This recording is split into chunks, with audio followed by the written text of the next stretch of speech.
Hey, everybody, welcome back to another Daily Drop here on TarHeelIllustrated.com. I'm THI publisher Andrew Jones, and the topic today, a little diversion from football. We're going to talk some Carolina basketball as we are about a little more than a week away from the start of Carolina's basketball practice. Lots of things are taking shape now with exhibition games and some stuff in the public, which we're going to talk about here. And quite frankly, we're just getting close. We have the Media Day coming up October 4th, I believe it is. October 4th is Media Day for Carolina basketball. We're going to get a chance to watch the Tar Heels in practice. All of the players, scholarship players on our roster will be available for interviews. So I'm looking forward to talking to those guys. We get Hubert Davis. So this is just a couple weeks away, and we are diving into hoops as well. Now, the theme here, the topic here is about 3 early season exhibition games, preseason exhibition games, and how this will help this team, which is a departure from what has been the norm for quite a while in college basketball.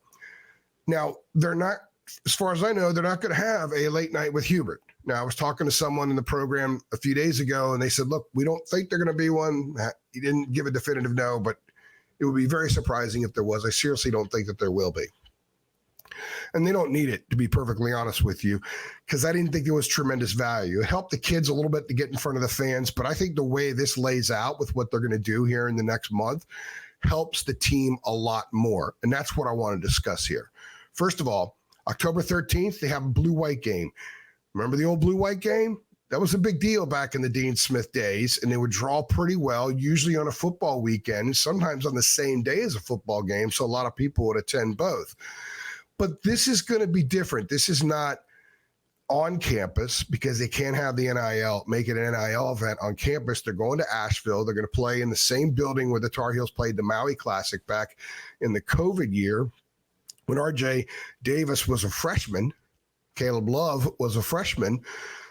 Way back then, they're going back there playing in that building. They should sell a ton of tickets, and the players are going to make money. They're not going to keep stats. There will be no media availability, so no media allowed at the game, or at least from a media standpoint. It'll be a fun sort of exhibition, but it will be the players competing and playing in a full-style game in front of a pretty raucous atmosphere, I would expect, and NIL cash. I mean, that's an important element of everything that happens now, so we have to discuss that. Then on 2 days later, October 15th, they're at Memphis. They return to FedEx Forum. Last 2 times the Tar Heels were in that building, 2009, Sweet 16, beat Gonzaga, the regional final, beat Oklahoma, went to the Final Four, won the national championship. 2017, Sweet 16 beat Butler, Elite 8 regional final, beat Kentucky, the Luke May shot. They went on and won the national championship. So the Tar Heels are going back there. They will take on a talented Memphis team in a building that could be full. I hope it is, because I keep thinking about the Michigan State-Tennessee game in East Lansing last year, which was the first time that I know of, correct me if I'm wrong, that any of these type of preseason games were played for charity, where you play them on campus and it's on TV and it's like a real game. That was a wild affair up in East Lansing last year. It didn't count. The NCAA selection committee never acknowledged the fact that it happened, but it helped both teams. And in fact, Tom Izzo said afterward that it was like an NCAA tournament game. So the Tar Heels get to go on the road, which I think every year they should always play one of these on the road. It's like a free road game, so to speak. Hopefully there'll be about 18,000, 19,000 fans in the building, because then they'll get a lot more out of it. They return home 12 days later, Johnson C. Smith at the Smith Center, the more traditional exhibition game. Now, this means, as far as I know, no secret scrimmage. I think the secret scrimmages were great, but I think now, with so much transition with rosters, the more games you could play in front of crowds in very much more a game-like atmosphere, where it tests the cohesion of a team, where it forces chemistry to build quicker if it's going to build, I think that's the way to go. There's revenue for charity. The blue-white thing, there's NIL revenue for the kids. And then you have your home game against the Johnson C. Smith where you could bring in one of the in-state schools, cut them a little bit of a check, give them a chance to play in the Dean Dome, and have the guys play in front of the home fans. So that's what they get here. They get blue-white, a money event, should be a lot of fun, a lot of hoopla, might be some interesting entertainment options surrounding that game. The one at Memphis, I think, is enormous. I love it. I will be there. Looking forward to seeing that game. It's going to probably feel like a real game, and they'll get a ton out of it, especially with so many new faces on this team and guys in some enhanced roles like a Jalen Washington. And then there's Johnson C. Smith, and that's a week before the opener. And another reason why I love this for this team is because after they open November 4th against Elon, 4 days later, they're in Fog Allen Fieldhouse at Kansas. This Memphis game is going to help them get ready for that, because when you're on the road and it's loud and you can't hear much, you've got to rely on that chemistry to get you through. So they will begin that process earlier than usual of getting that road chemistry under their belt.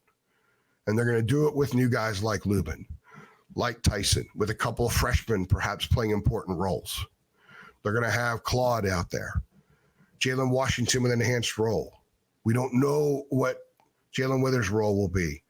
Seth Trimble, an older guy, 1 year older. What is his role exactly going to be? Will he be at the 2? Will he be at the 3-some in that environment against the kind of athletes that Memphis is going to have? Elliot Cadeau running the point with some newness in front of him, not having Armando to dump it into and doing it in front of 16, 17, 18,000 people. And if you lose, it doesn't count. And if you win, it doesn't count. To me, it's a really cool thing, and it's really, really good for this basketball team to have these 3 events to get them ready for the season. I cannot wait to be in Memphis to see these guys. I can't wait for 2 weeks now. It's like, what, a week, 2 weeks? Practice starts. I get to watch practice. I'm looking forward to that. Can't wait to talk to some of the new guys. A couple of these guys I've never talked to before, so I'm looking forward to that.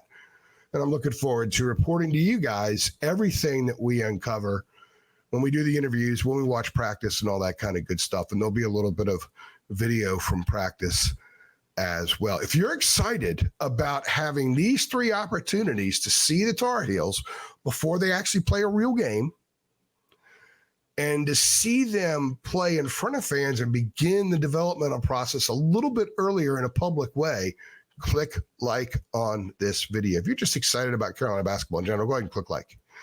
Tell your Tar Heel friends that we're here.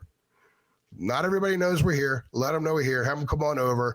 Have them subscribe. You subscribe as well. Hit that notification bell so you get updates every time we upload a video. And by the way, $8.33 a month, you can be a premium subscriber and be a Tar Heel insider at TarHeelIllustrated.com. I'm channeling my inner Jacob Turner with that. I'm AJ, and I appreciate you stopping by.